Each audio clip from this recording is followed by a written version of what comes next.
द्वारकाधीश की जय, रणछोड़राज की जय।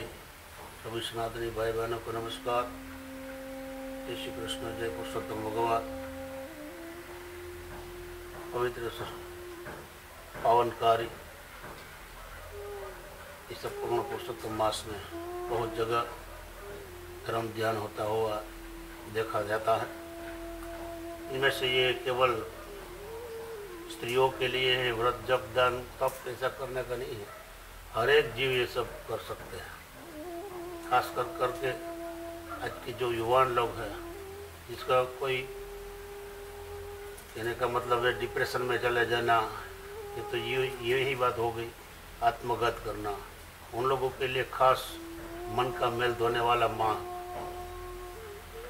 का एक स्कीम है भगवान का। एक ही नियम ले लें, जितने दिन भी हो, पूरा मास नहीं, 15 दिन, एक सप्ताह तक। ये तो मानता हूँ कि इसमें अनुष्ठान ही करना चाहिए। भगवान का नाम स्मरण 1.25 लाख उसका जप हो जाए। तो कहने का मतलब सबके लिए है। जो जागत है वो पावत है, जो सोवत है वो पवत है। यहाँ भगवान सुतदेव जी युधिष्ठिर को बता रहा है, और ऋषि मुनियों, सौनकादिक ऋषि मुनियों को बता रहा है। भगवान श्री कृष्ण युधिष्ठिर को बता रहा है। 10वीं कथा में भगवान शंकर की आराधना की बात करते हैं। नारद जी पूछते हैं, हे नारायण, दुर्वासा मुनि, इसने उस कन्या ने उसे कुछ पूछा, कुछ मांगा है, विनती की, तो दुर्वासा मुनि ने क्या जवाब दिया?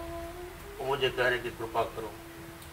शुद्ध पुराणी यहाँ आगे कहते हैं कि हे मुनियो, दुर्वासा मुनि ने कन्या का दुख दूर करने के लिए कहा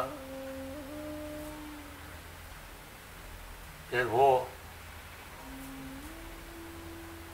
है सुभगे, मैं तुझे तेरे दुख का उपाय बता रहा हूँ। आज से 3 महीने पुरुषोत्तम नाम मास आ रहा है। इस माह में तीर्थ स्नान कर करके आदमी, इंसान ब्रह्म हत्या में से भी मुक्त होता है। गंगा नदी में 12,000 साल तक स्नान करने से जो फल मिलता है, वही फल इस माह में कभी कोई भी जलाशय में स्नान करने से मिलता है। पुरुषोत्तम माह सेवन करना का सभी मनोरथ पूर्ण सिद्ध होता है। इसलिए तुझे ये माह का व्रत करना।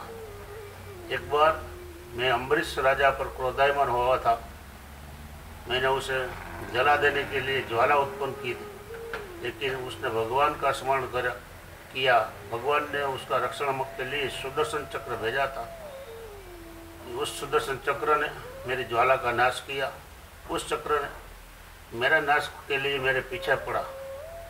मैं पुरुषोत्तम मास का मैंने व्रत किया था, इसलिए मेरा छुटकारा हुआ था। ऋषि का इस वचन सुनते मेधावती ने कहा, महाराज, पृथ्वी के ऊपर सूर्य, गणपति, जगदम्बा, शंकर जैसे साक्षात देवी देवताओं आपकी इच्छा पूरी नहीं कर सकते हैं। दूसरे मासों से पुरुषोत्तम मास आप उससे बढ़कर मानते हो। कुछ नवाई लग रहा है, मुझे कोई नवीन लगता है। श्री राम और भगवान शंकर जो देवताओं में श्रेष्ठ मैं मानती हूँ, रात दिवस उसका ही ध्यान करती हूँ। इसे देवो मेरा दुख दूर नहीं करेंगे। इसे मलमास में, इसे मलमास का आप इतना जास्ती बखान कर रहे हैं उसका, तो क्या बढ़कर नहीं है ये बात? वेदावती का ये शब्द सुनते दुर्वासा मुनि की आंखों क्रोध से लाल गुम हो गई।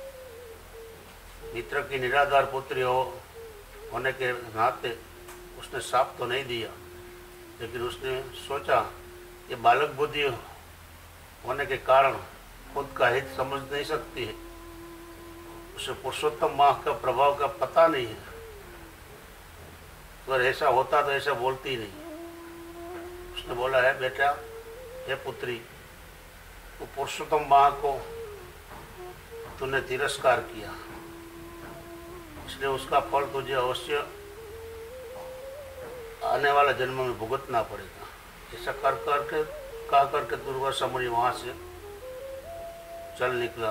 पुरुषोत्तम माँ का अनादर करने से उसी कन्या तेज के विहीन हो गई। उसे पछतावा होने लगा। उसे तत्काल फल देने वाले शंकर भगवान की आराधना करने का निश्चय किया। तो यहाँ कथा हमें ये बता रहे हैं तो पुरुषोत्तम का तिरस्कार भी नहीं किया जा सकता है, उसकी निंदा भी नहीं की जा सकती है। उसको तो बहती गंगा में डुबकी लगा के जो पुण्य मिले वही बाता बांध लेना चाहिए। तो अगर नहीं कर सके तो कोई दूसरे लोग करता है उसकी टीका निंदा भी नहीं करनी चाहिए, उतले नहीं करनी चाहिए कि ये व्रत ये लोग कर रहे हैं, ये लोग ऐसा है। जो करता है उसको करने देना चाहिए। अगर हमसे भी होए तो जितना भी होए हमें करना चाहिए। तो ये 10वीं था, हम भगवान पूर्ण पुरुषोत्तम के शरण में रख करके हमारी मति को सन्मति दे, तो हम किसी का भी विरोध न करें, किसी की टीका निंदा और पुतली में न पड़े, ऐसी बुद्धि हमें भी दे। ऐसा भगवान से प्रार्थना करते हैं और उसके चरण में ये कथा को अर्पण करते हैं। बोले पूर्ण पुरुषोत्तम भगवान की जय, द्वारिकाधीश की जय, रणछोड़ राय की जय।